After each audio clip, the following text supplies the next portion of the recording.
on your opening. Thank you. Before I continue, can you just give me a show of hands if you've seen me before? 2, 3, 4, 5. Can you give me a show of hands if you've never seen me before?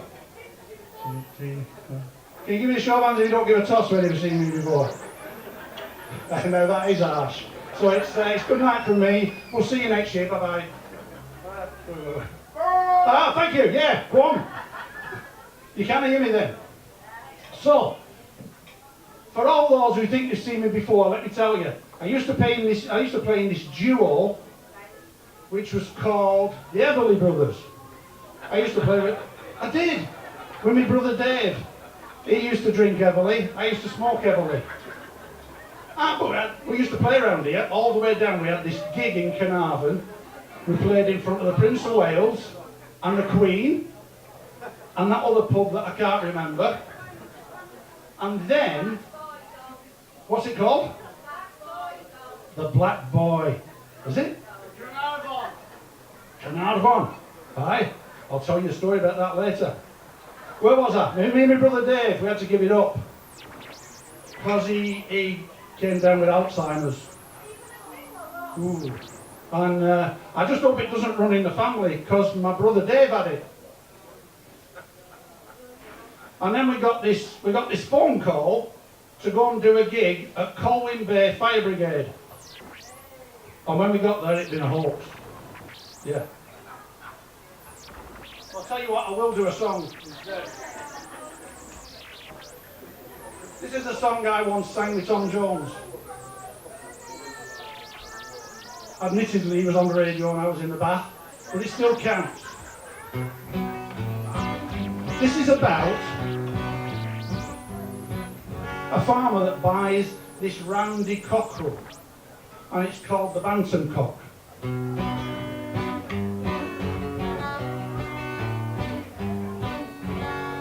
He was a fine upstanding bantam cock, so brisk and stiff and spry, with a springy step and a jaunty balloon, and a purposeful look in his eye. In his little black laughing eyes there was... Don't clap because it's not in time, this.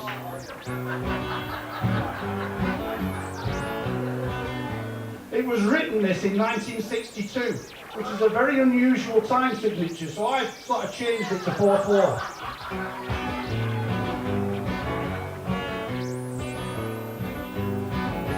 I took him to the coop and introduced him to my 17 wild-eyed hens. He upped and he tucked as a hero he took. Hang on, the straps come off. He bowed to them all and then he upped and he took them all again.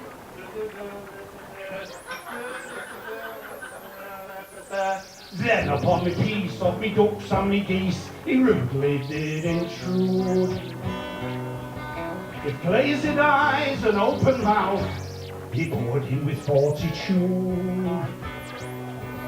and a little bit of gratitude.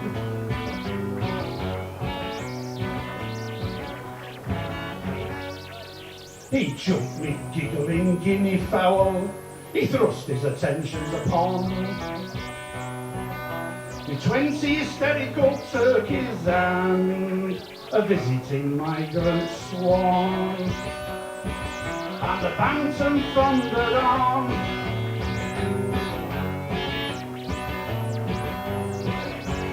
He ravaged me fantail pigeons and me lily white columbine.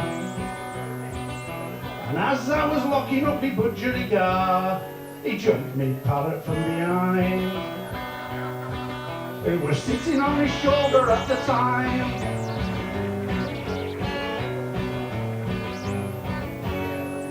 Then all of a sudden, with a gasp and a gulp, he clasped his wings to his head, lay flat on his back with his feet in the air. My bantam cock lay dead, and the vultures circled overhead, they did.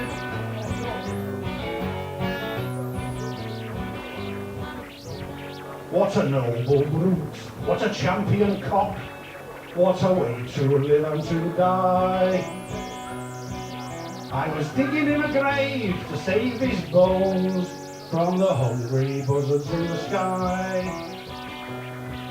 When the phantom opened up a sly little eye,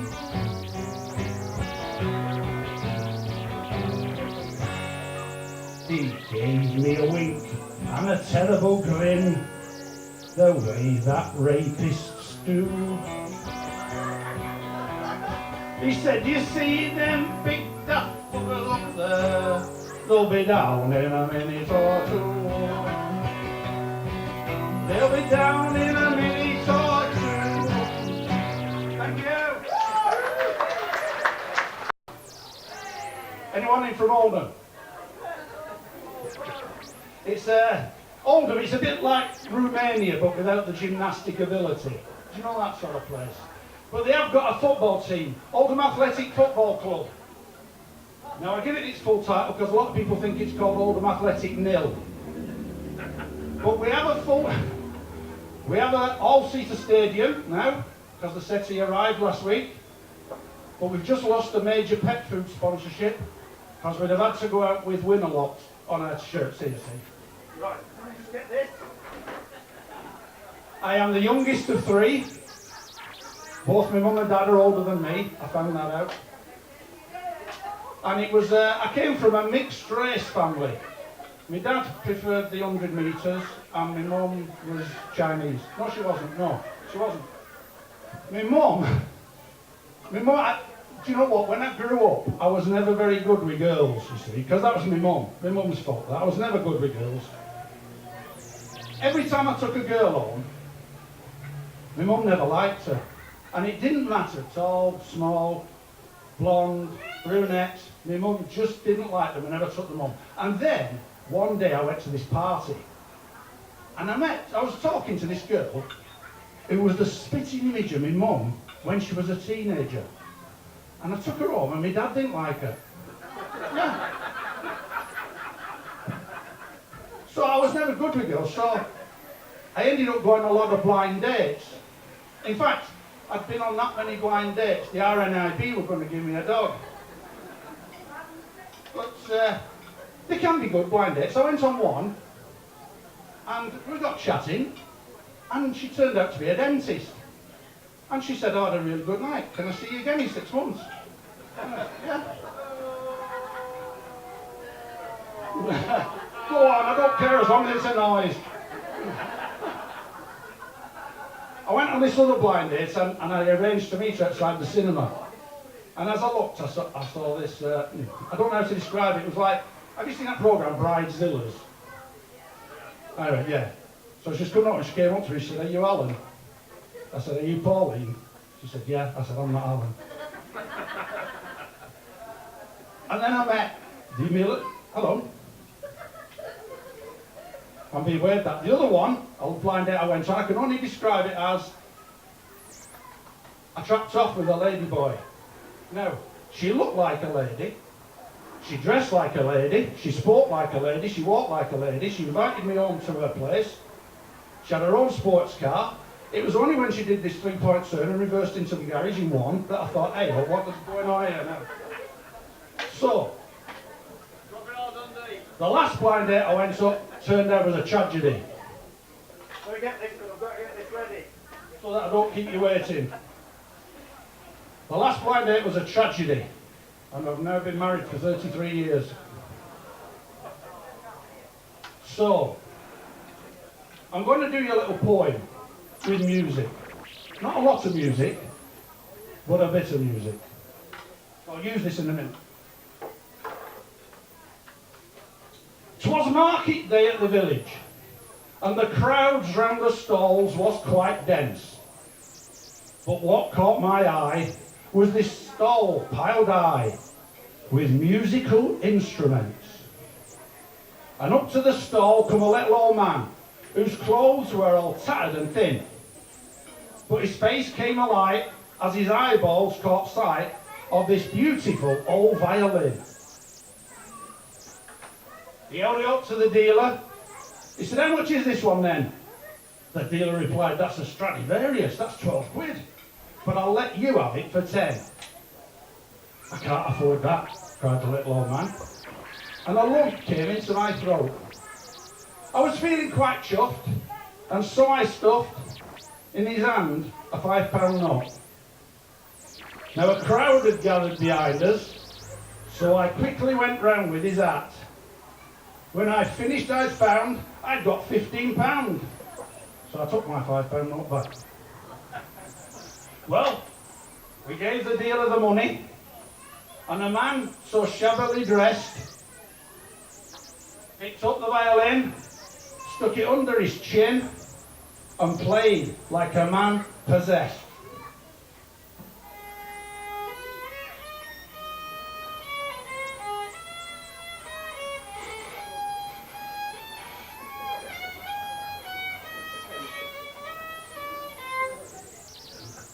He played. I wish I'd had a drink. I wish you'd had a drink. It was like coming to the Titanic survivors reunion when I got here. He played concertos and fugues and polkas and cantatas too, by composers like Joan, Sebastian and Bach, to mention only a few. He played waltzes by Strauss and Die Fledermaus and tales from Vienna Wood. Then Tchaikovsky's piano concerto. Boy, he didn't play that quite so good. Took out the violin, see, from piano kitchen. Well done, cried the crowd when he'd finished, and he gently patted his head. But the excitement was too much for the little old man, who unfortunately fell down dead. Well, we gave the dealer back his fiddle, and we took back all of our 10, and we picked up the little old man and we laid him to rest in a cemetery down by the glen. But sometimes at night, when the moon do shine bright, if I should happen to stray up over the hill, it seems that still I can hear the old man play.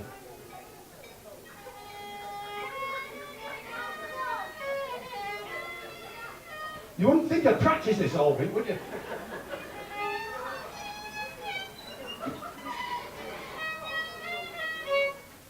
So, the words of that popular song ring true, because although the old man has gone, and although the song has ended, the melody lingers on.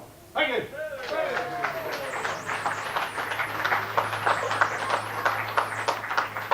So I was telling you about my wife.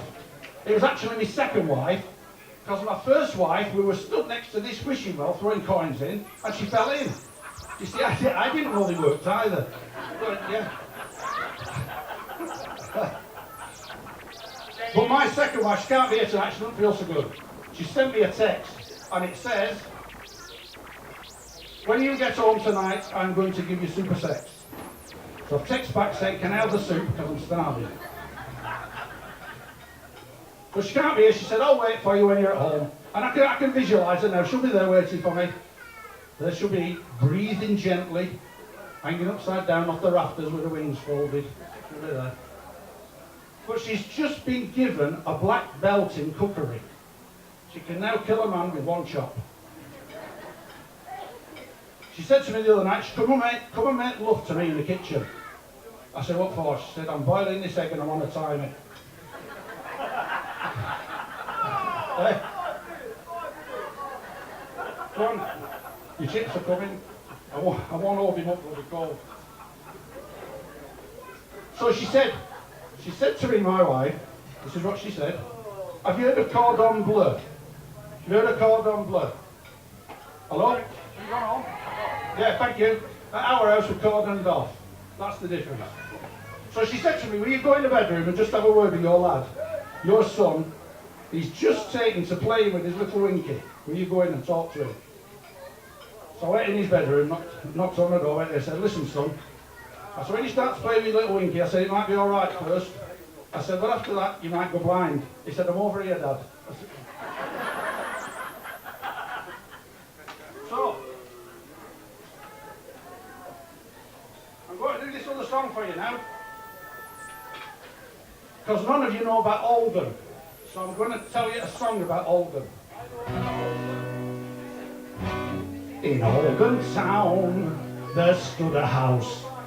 Hang on, I'll put this up again. You don't want me sounding like George Robeson. In Oldham town, there stood a house, condemned for many a year. And there lived a widow, such a kind old dear. For more than 60 years she lived there in her basement flat. She had no friend or family except for her old tomcat.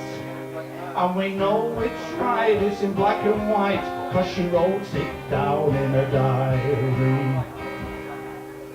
One winter's evening while she sat there in the cold and gloom, there came a blinding flash that lit up the darkened room.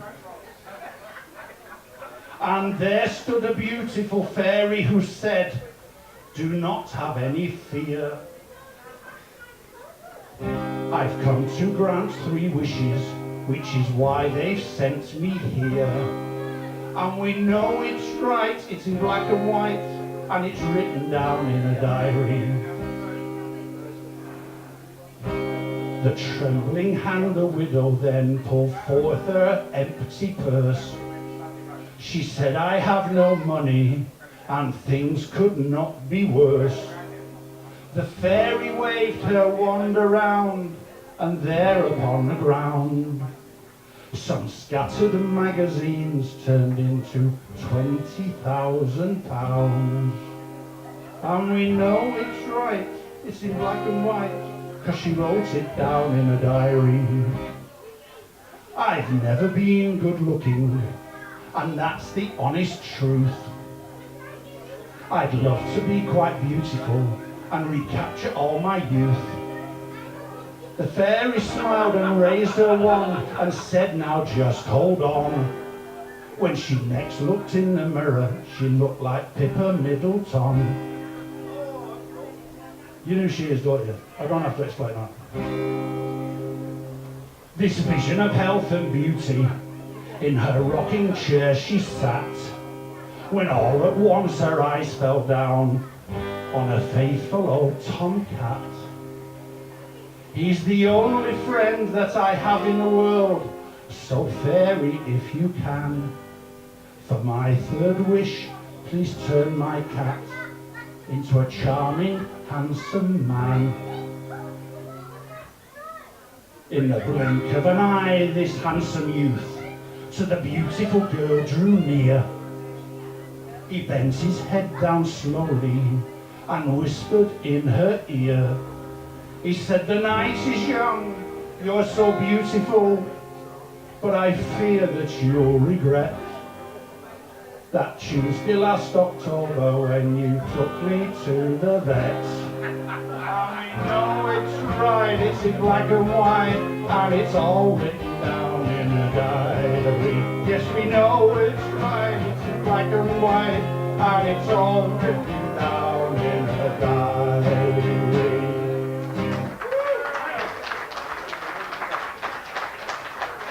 Thank you. When I used to live in Oldham, I used to travel into Manchester, and I used to get the train down to Piccadilly Station. Am I late? Am I on too long? 5 minutes, Ali, you've got 5 minutes. 5 minutes, I've got 5 minutes. 5 minutes. You're late. So, I used to get off on the platform, I used to walk down the platform, and there used to be this blind man there, and he used to make and sell matches in his own little matchboxes. Don't let Teddy, don't let him get gold. Or you. So I used to get off the train, I used to come past him, and I used to drop 20p, these matches, 20p, I used to put 20p in his box, but I never ever took a matchbox, because I never smoked, and I never had anything else for matches. So I just used to put 20p in the box and go. This went on for months, and after about 8 months, I got off the train, I was walking down, and he suddenly started tapping with his stick, and he said, "Excuse me," he said, "Are you that guy that comes past every day, puts 20p in my box and never takes any matches? And I said, I am. He said, well, they've gone up. So I'm going to do this song now because I'm late. All I want you to do on this is a bit for you. Put your hands up if you don't like audience participation. Thank you. Yeah, you got that one then quickly. I expected everyone doing that then. This one, all I want you to do is sing the last line of the song. You don't know what it is, but I want you to try and work out what the last line is and sing it. Are you ready? I've won the lottery. I'm a millionaire. I've won the lottery. I've won a fair old share. I haven't been to work this week, which hasn't pleased my boss. But I've won the lottery, so I couldn't, no, I couldn't. I won the lottery, so I couldn't give a toss. You got the hang of it already. I've won the lottery. My dreams have all come true. I've won the lottery. There's so much I can do. I'm going to have to give up work to see the world a bit. But I've won the lottery, so I couldn't, no, I couldn't. Be careful on this one. I've won the lottery, so I... Yeah, right. I've won the lottery. Now I'm a millionaire. I've won the lottery. There's so much I can share. I'm going to have to give up work. I'm no longer working class. I'd love to tell my boss that he can shove it, he can shove it. I'd like to tell my boss that he can shove it up. I know there's youngsters around, so yeah. Last verse, because I'm being told I have to get off. They're either telling me it's another 2 minutes, another 2 songs, or something else. I've won the lottery. Now I'm filthy rich. I can tell my boss he's a bar steward and his wife's a stuck-up bitch. He'll probably sack me on the spot with a little bit of luck. But I've won the lottery, so I couldn't give a toss. Thank you very much.